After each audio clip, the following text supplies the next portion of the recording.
Hello, everybody. JP here presenting the Catalyst Circle V3, Sustaining the Circle. This was a Fund 7 proposal submitted in the Miscellaneous Challenge by the CC admin team on behalf of the Catalyst Circle, and the budget was $6,000.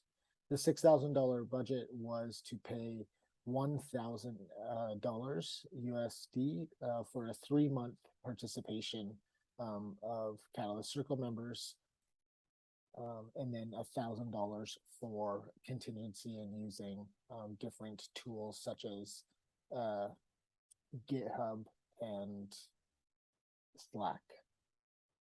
So the objectives through this proposal, we sought to continue supporting the efforts of the Catalyst Circle as an experiment in community governance, provide Catalyst Circle members with a modest stipend for their participation, as mentioned, and also through this to create a sense of accountability for Circle representatives to the community.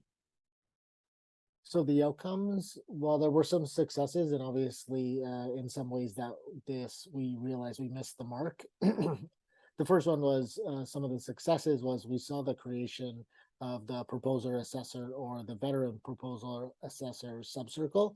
Excuse me, and this subcircle really got a lot of foundation and formation during the first part of this proposal.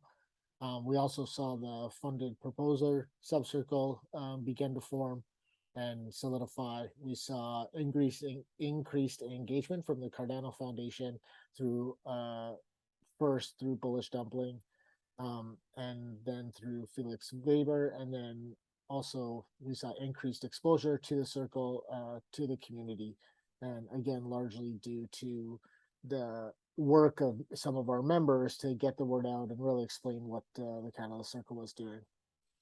Some ways that we kind of missed the mark through this proposal or realized things that were not really foreseen.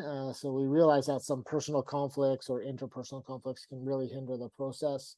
There was a lack of decision-making authority that really crippled the functionality of the circle and kind of led to some questions of its value. And in many ways, we learned that there's within the circle structure so far, there's a lack of accountability and consequences for negative behavior or processes for dealing with such behavior. So the lessons learned, well, community governance is extremely difficult.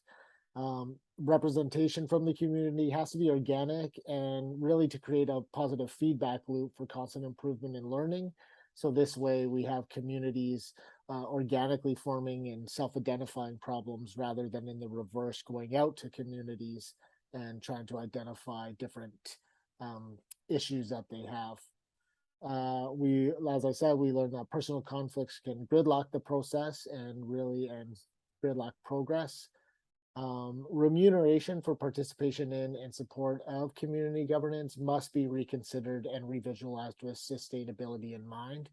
We learned that going through, for something like community governance, going through the proposal submission process through the funds just really isn't sustainable and really detracts from the focus of what the circle could and should be focusing on.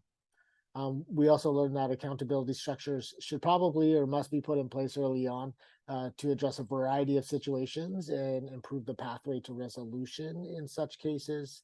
I think during CCv3, we realized this is very difficult, or it was realized it was very difficult to do this when you're in the middle of such a conflict.